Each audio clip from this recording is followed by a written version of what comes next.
Grammar lesson. It was the most casual of remarks. It happened because one of my Chirpsithra customers shifted her chair as I was setting the sparker on her table. When I tried to walk away, something tugged at my pants leg. "The leg of your chair has pinned my pants," I told her in Lottle. She and her two companions chittered at each other. Chirpsithra laughter. She moved the chair. I walked away, somewhat miffed, wondering what had made her laugh at me. She stopped me when next I had occasion to pass her table. "Your pardon for my rudeness. You used intrinsic you and my instead of extrinsic, as if your pants are part of you and my chair a part of me. I was taken by surprise." "I've been studying Lottle for almost 30 years, I answered, "but I don't claim I've mastered it yet. After all, it is an alien language. There are peculiar variations even between human languages." "We have noticed. Pravda means official truth. Pueblo means village, considered as a population. And all of your languages seem to use one possessive for all purposes. My arm, my husband, my mother," she said, using the intrinsic my for her arm, the my of property for her husband, and the my of relationship for her mother. "I always get those mixed up," I admitted. "Why, for instance, the possessive for your husband?" "Never mind," I said hastily, before she could get angry. There was some big secret about the Chirpsithra males. You learned not to ask. "I don't see the difference as being that important." "It was important once," she said. "There is a tale we teach every immature Chirpsithra." By human standards, and by the Chirpsithra standards of the time, it was a mighty empire. Today, the Chirpsithra rule the habitable worlds of every red dwarf star in the galaxy, or so they claim.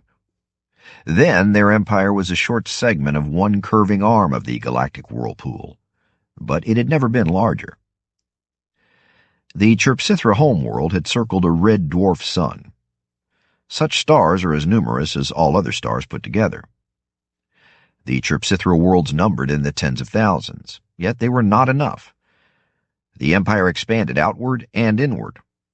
Finally, it was inevitable, it met another empire. "The knowledge that thinking beings come in many shapes, this knowledge was new to us," said my customer. Her face was immobile, built like a voodoo mask scaled down.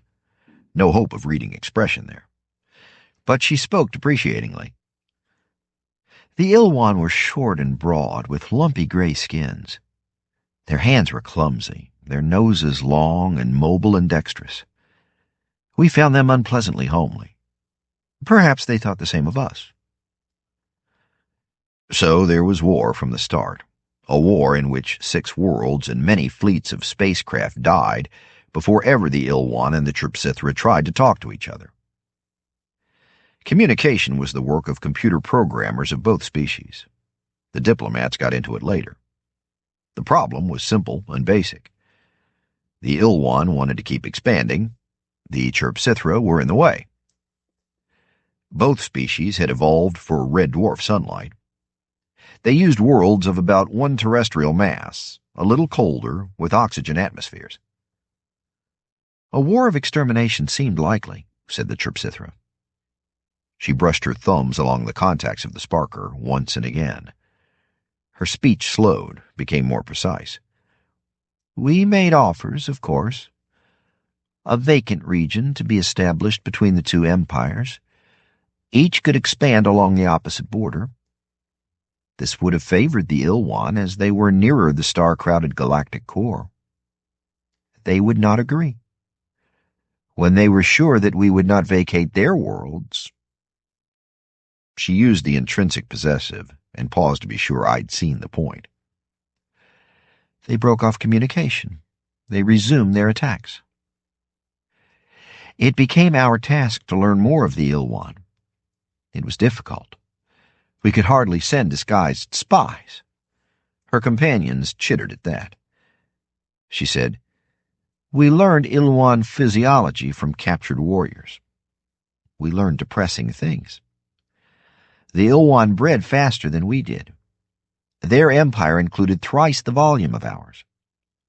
Beyond that, the prisoners would not give information. We did our best to make them comfortable, in the hope that someday there would be a prisoner exchange. That was how we learned the Ilwan secret. Rick Schumann, do you know that we evolved on a one-face world?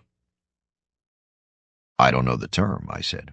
And you have spoken Lottle for 30 years. Her companions chittered. But you will appreciate that the worlds we need huddle close to their small, cool suns. Else they would not be warm enough to hold liquid water. So close are they that tidal forces generally stop their rotation, so that they always turn one face to the sun, as your moon faces Earth. I'd think that all the water would freeze across the night side, the air too. No, there is circulation. Hot winds rise on the day side and blow to the night side, and cool and sink, and the cold winds blow across the surface back to the day side. On the surface, a hurricane blows always toward the noon pole. I think I get the picture. You wouldn't need a compass on a one-face world. The wind always points in the same direction. Half true. There are local variations, but there are couplet worlds too. Around a red dwarf sun, the planetary system tends to cluster close. Often enough, world-sized bodies orbit one another. For tidal reasons, they face each other. They do not face the sun. 5% of habitable worlds are found in couplets. The Ilwan came from one of those? You are alert. Yes. Our Ilwan prisoners were most uncomfortable until we shut their air conditioning almost off. They wanted darkness to sleep and the same temperatures all the time. The conclusion was clear. We found that the worlds they had attacked in the earlier stages of the war were couplet worlds. That seems simple enough. One would think so. The couplet worlds are not that desirable to us. We find their weather dull, insipid. There is a way to make the weather more interesting on a couplet world, but we were willing to give them freely. But the Ilwan fought on. They would not communicate. We could not tolerate their attacks on our ships and on our other worlds. She took another jolt of current. Sss. We needed a way to bring them to the conference arena. What did you do?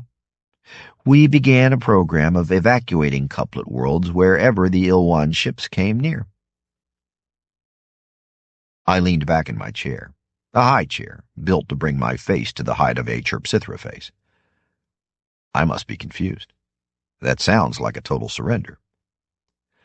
A language problem, she said. I have said that the planetary system clusters close around a red dwarf star. There are usually asteroids of assorted sizes. Do your scientists know of the results of a cubic mile of asteroid being dropped into a planetary ocean? I'd read an article on the subject once. They think it could cause another ice age. Yes, megatons of water evaporated, falling elsewhere. Storms of a force foreign to your quiet world. Glaciers in unstable configurations causing more weather. The effects last for 1,000 years. We did this to every couplet world we could locate. The Ilwan took some 24 worlds from us and tried to live on them. Then they took steps to arrange a further conference. You were lucky, I said. By the odds, the Ilwan should have evolved on the more common one-face world. Or should they? The couplet sounded more hospitable to life. We were lucky, the Chirpsithra agreed. That time. We were lucky in our language. Suppose we had used the same word for my head, my credit cards, my sister. Chirpsithra might have been unable to evacuate their homes, as a human may die defending his home. She used the intrinsic possessive. His home from a burglar. Closing time. 6 Chirpsithra wobbled out, drunk on current, and looking unstable by reason of their height. The last few humans waved and left. As I moved to lock the door, I found myself smiling all across my face. Now what was I so flippin' happy about? It took me an hour to figure it out. I like the Chirpsithra. I trust them. But considering the power they control, I don't mind finding another reason why they will never want to conquer the Earth.